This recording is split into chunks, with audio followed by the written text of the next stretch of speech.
No one said that the path is going to be easy. And it's not.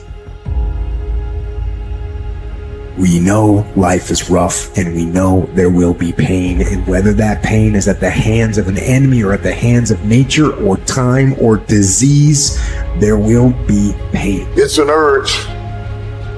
Truth be told, every champion has felt it. Every president has felt it. Every king has felt it. Every lion has felt it. Every winner has felt it. Every soldier has felt it. Every victorious person has felt it. The urge to quit. Often when people are embittered and resentful and feel like they're victims, it's because really awful things have happened to them. Now, not always, but often. And so then the question is, well, if you're in a situation and something really awful is happened to you or has happened to you, then, well, why shouldn't you feel like a victim? And is there a better alternative? Thousands have come before you and they did just fine. So quit your complaining.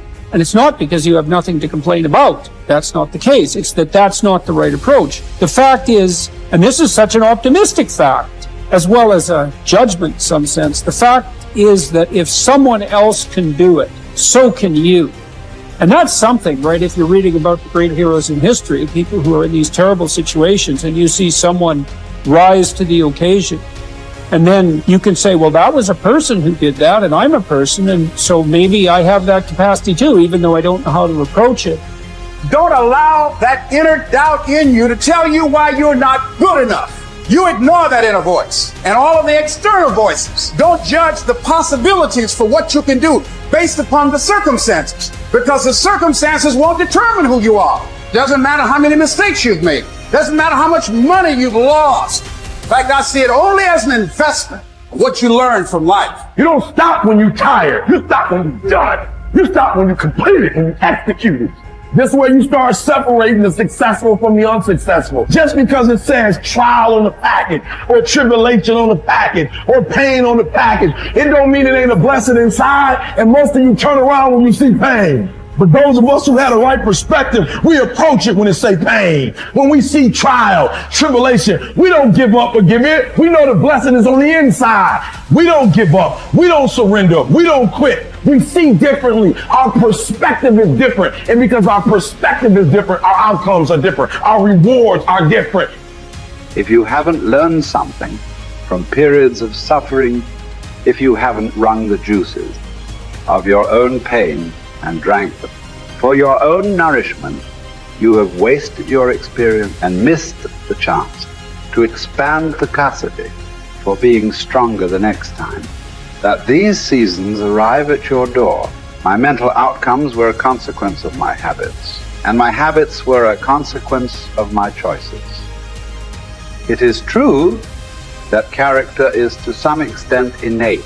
Our genetic makeup imbues in us certain proclivities. But it is as true that character is mostly a consequence of choices.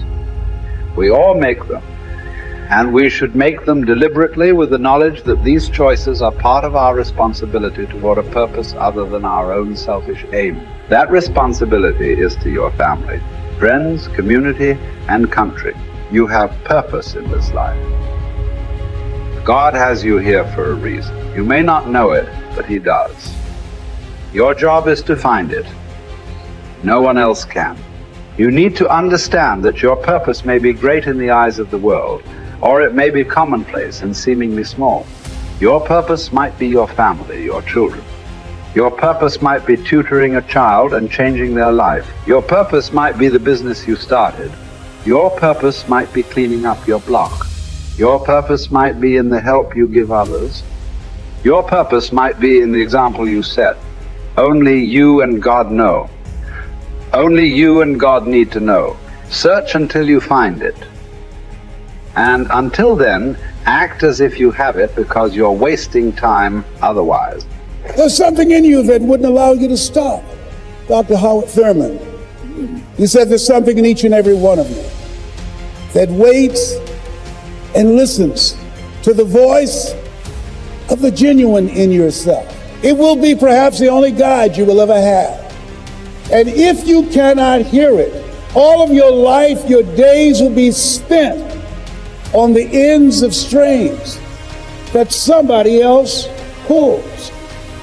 And I say to you, the reason you showed up, even though you couldn't afford to be here, the reason you drove hundreds of miles, flew around the world, there's something in you, in your heart of hearts, that said, I'm not going to let anybody pull my strings. It said, I'm going to control my own personal economy. It said, I've got a dream I want to achieve. I want my children to have a choice of the kind of education that they want. That said, I am the captain of my ship. That said, I'm going to control my destiny. And whatever it takes, I'm willing to do the work. 1961.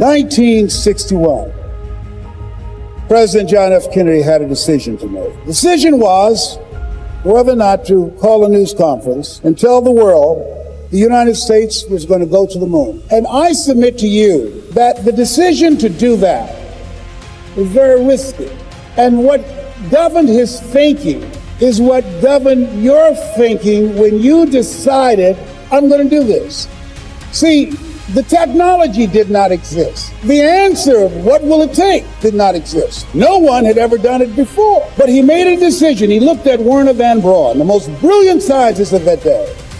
And he said, Werner, what will it take for us to go to the moon? And he spoke 5 words. And those 5 words, I think, is what governs most entrepreneurs. Those 5 words, I think, is what gives people like you the courage to pursue their dreams. Those 5 words is what I think people who are pioneers, people who are breaking new ground, make decisions on. He said, what will it take for us to go to the moon? And the response was, the will to do it. As you look at yourself, as you look at your business, what will it take for you to increase your business? The will to do it.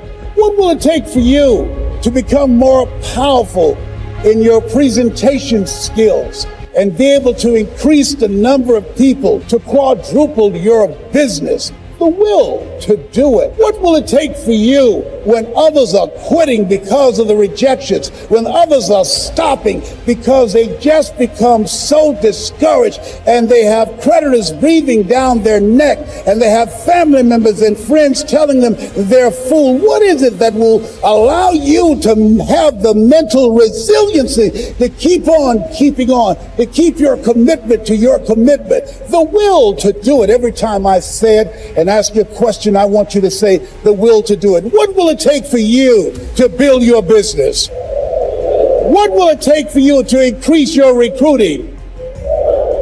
What will it take for you to bring out the greatness in you and to make your mark? What will it take for you to become a high achiever and to bring out the billionaire in you? Shake someone's hand on your right and left and say, I've got the will. I've got the will.